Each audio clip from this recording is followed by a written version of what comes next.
One tiny Python mistake can break your login system. Let's say we're building a login system.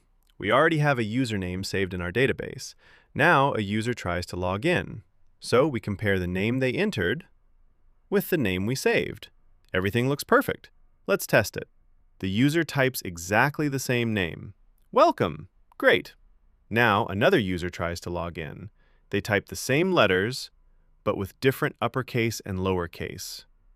Wait, why did the login fail? Here's the problem. Python treats uppercase and lowercase letters as completely different characters. So even if the letters are identical, Python still sees them as different. If you want to ignore the difference, convert both values to lowercase before comparing them. Now, it doesn't matter if the user types lowercase, uppercase, or a mix of both. They'll all match correctly. One tiny line of code, huge difference. Now I want to know, did you know Python treats uppercase and lowercase letters differently? Write yes or no in the comments.